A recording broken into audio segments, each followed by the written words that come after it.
केलेला आहे, किंबहुना ग्रामीण भागातल्या बँकिंग सेवेचा चेहरा मोहरा बदलण्याचं एक संकल्प केलेला आहे आणि तो संकल्प आदरणीय दिलीपराव देशमुख साहेबांच्या नेतृत्वाखाली आम्हाला संधी मिळाल्या म्हणून आमच्या माध्यमातून तो आम्ही संकल्प पूर्ण करण्याचा आमचा प्रयत्न चालू आहे।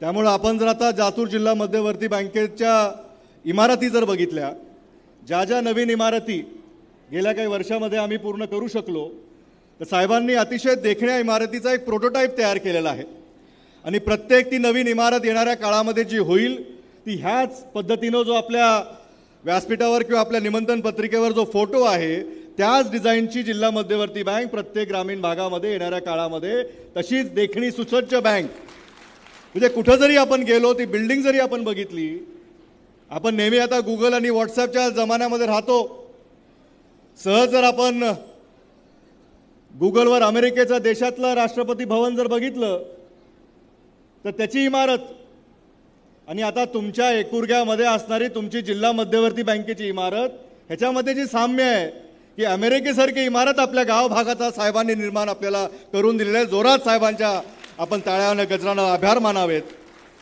की आपलं नेतृत्व एक दृष्टिकोन जो घेऊन चालतोय की गोरगरीब ग्रामीण भागातल्या जनतेच्या अडीअडचणी दूर झाल्या पाहिजेत, त्यांचा आर्थिक विकास झाला पाहिजे, त्यांच्या हाताला त्यांच्या काम मिळालं पाहिजे।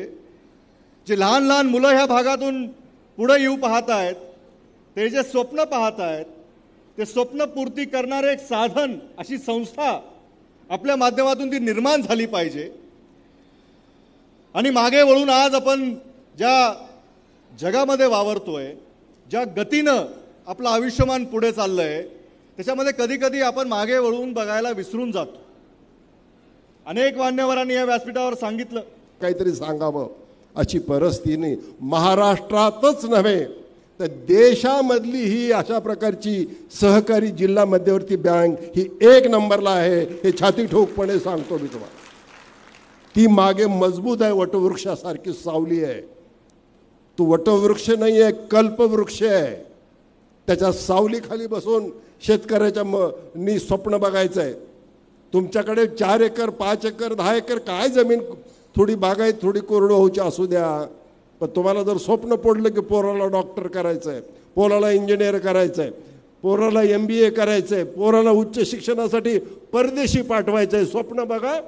ते स्वप्न पूर्ण करण्याची काम आम्ही जिल्हा मध्यवर्ती बँकेचे चेअरमन धीरज भैया आणि संचालक मंडळ या ठिकाणी घेतो आहोत। तुम्हाला माघारी रिकाम्या हाताने पाठवणार नाही। नियम मोडत नाही आम्ही, पण नियम वाकवतो। नियम मोडायचा आम्ही चूक कधी करत नाही, पण थोडा गज वाकून खिडकीतून निघून जा म्हणून सांगतो। आमची ड्युटी बी राहते आणि तुम्हाला एक मोकळीक होते, एवढं तर करावं लागतं। ज्या शेतकरी जो कष्ट करतोय ह्याला सारखे नियमावर बोट ठेवून चालणार नाही। शेतकऱ्याला मदत करायची म्हणून ऑनलाईन या, ऑनलाईन आल्याच्या नंतर नवरा या, त्याच्यानंतर म्हणले बायकोला घेऊन जोडीनं या, ते पैसे काही अजून आलेले नाही आहेत। ही लाडकी बहीण योजना चांगली आहे, पण काय होतं 1,500नी? मी जर सभागृहामध्ये असतो तर मी मागणी केली असती की 1,500 काय होत नाही, 50 रुपये रोज देऊन या बहिणीला सन्मानाने जर वागवायचं असेल तर किमान महिन्याला 3,000 रुपये त्या ठिकाणी मिळाले पाहिजेत किमान, तर कुठेतरी तिला थोडीशी मदत केल्यासारखी होईल। धीरज भैयानं तर ओवाळणे आधीच देऊन टाकले। 25,000 खाते, जे एक खातं उघडाला राष्ट्रीयकृत बँकामध्ये 1,500 रुपये, त्यांचा पहिला हप्ता अजून यायचा आहे 1,500 रुपयाचा। तुमचे 1,500 रुपये वाचवलेत आम्ही या भगिनींचे। एका भगिनीचे 1,500 रुपये 1,500 रुपये वाचवलेत। 25,000 3,75,00,000 रुपये ह्याची तुम्हाला ओवाळण्या अगोदरच राखीची देऊन टाकलेली आहे, हे तुम्ही लक्षात ठेवलं पाहिजे। आणि ही बँक सुद्धा महाराष्ट्रातली एकमेव बँक आहे, हे जरा आपण सर्वांनी समजून घेतलं पाहिजे। अर्थमंत्र्याची सुद्धा पुण्याची मोठी बँक आहे, आमच्यापेक्षा 4 पट मोठी आहे बँक। ती नाही घेतला निर्णय त्यांनी। 0 व्याजदराने देणारी बँक एकच टिकली महाराष्ट्रात, 30 बँकामध्ये जाहीर केलं, पाळलं। हा जो फरक आहे 3 ते 5 लाखाच्या मधला व्याजाचा, वार्षिक ह्याचा भुर्दंड जिल्हा बँकेला कितीचा बसतो माहिती आहे? तुम्ही कधी विचार केलाय? 8 कोटी रुपये आमच्या नफ्यामधनं तुमच्या व्याजाची तरतूद करावी लागते. ती बँक आहे, ती काय अनुदान वाटायची तहसील नाही आहे. तिला काही घेणं देणं पगार 1 तारखेला घ्यायचा. बँकेला अर्थकारण बॅलन्स ठेवावा लागतो. आणि यावर्षी मला सांगायला आनंद आहे की जो व्यवहार वाढला अलीकडच्या 2 वर्षामध्ये धीरजभाई चेअरमन झाल्यापासून, अर्थात सगळ्याचं त्याचं श्रेय आहे, ते काय एकट्याचं नाही आहे. सगळे संचालक आहेत, अनुभव आहेत, काकडे साहेब आहेत, त्याच्यामध्ये गोविंदपूरकर जे आहेत, कुणाकुणाची नावं घ्यावं. एका विचारानं चालणारं संचालक मंडळ आहे. अधिकारी आमचे सगळे चांगले आहेत त्याच्यामध्ये. आणि मग या पद्धतीचं काम त्यांनी केल्यानंतर यावर्षी आमचा अंदाज सगळ्याचा होता की साधारण 100-1 कोटी किंवा 110 कोटीचा नफा होईल. पण शेवटी अंतिम हिशोब केला तेव्हा 126 कोटी रुपयाचा नफा हा जिल्हा मध्यवर्ती बँकेला झाला आहे. आणि कसा झाला तर 1750 कोटी शून्य व्याजदराने देऊन झाला. आता एक पैशाचा नट, कुणीतरी म्हटलं भाषणात, सगळं सोंग करता येतं पण पैशाचं सोंग करता येत नाही म्हणून. आणि म्हणून सोंग नाही आहे, हे फसवीगिरी नाही आहे, हे इकडलं तिकडं करून नाही आहे. इथं बरोबर बॅलन्स शीटच आहे. कुणी येऊन बघा, कुणी येऊन तपासा. नाबार्डच्या तपासण्या तर सारख्या 15-15 दिवस मुक्काम ठोकून असतात की बँकवाले कुठं सापडतात का म्हणून. पण कर नाही त्याला डर कशाचा. सगळा कारभार स्वच्छ, पारदर्शक, पैशाचा हिशोब. आणि मग या पद्धतीचा आदर्श केवळ बोलून भाषणातून बहीवर बहीण असली काही भानगड नाही आमच्याकडं.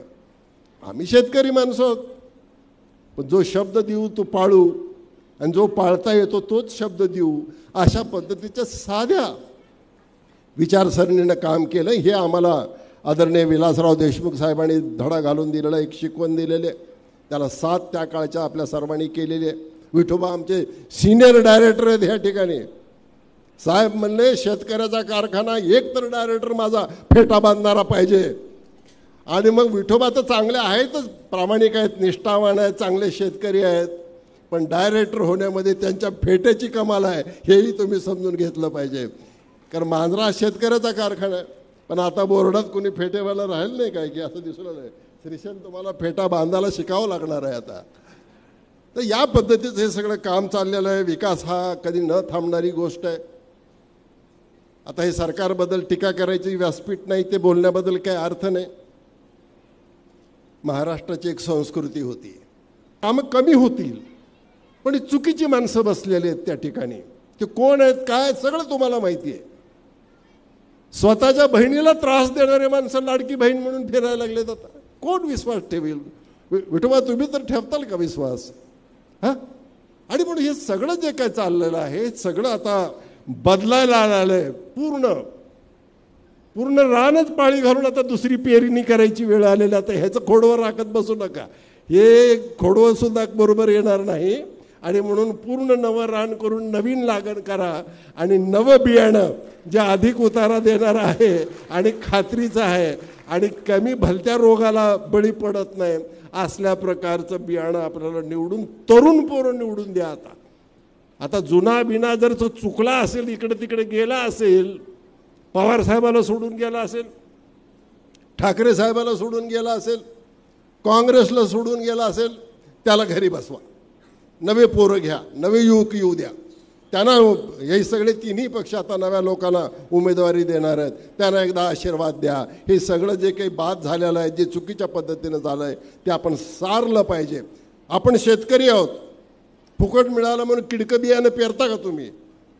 तुम्हाला अनुदान आहे म्हणून ज्याला उतारच नाही, नुसताच पाला, नुसतीच उंची आणि शेंगच नाही खाली, हे पेराल का तुम्ही? नाही. शेतकरी शहाणा आहे. डिग्री नसेल त्याच्याकडे MA ची, त्याचं तो इंजिनियर नसेल, तो डॉक्टर नसेल, पण मातीन उडदामधला फरक त्याला कळतोय. किडकं बियाणं आणि वांजोटं बियाणं हे त्याला चांगलं त्याच्यातलं कळतंय. हे शहाणपण त्याला उपजतच आहे आणि म्हणून तो या देशाचा पोषण करता हे आपण समजून घेतलं पाहिजे. ते शहाणपण येणाऱ्या निवडणुकीमध्ये वापरायचं आहे. आणि हे फुकटचं जे काय आहे हे सगळं घेऊन टाका, घ्यायला काय हरकत नाही. पुन्हा आम्हीच येणार आहोत, हेच येणार आहेत पुन्हा. मग ह्याचे 1500चे 3000 कसे करायचे ते आम्ही बघू त्या ठिकाणी. जसा बँकेला सल्ला दिला तसा सरकारलाही मी धीरजभाई सल्ला देतो की तुम्ही तोट्यात न जाता ही रक्कम दुप्पट कशी करता येईल आणि ह्या भगिनींना कसा सन्मान देता येईल हे काम आपण पुढच्या काळामध्ये करूया, एवढंच या निमित्ताने या ठिकाणी सांगतो. खूप चांगला आपण सर्वांनी उपस्थिती या ठिकाणी दाखवली.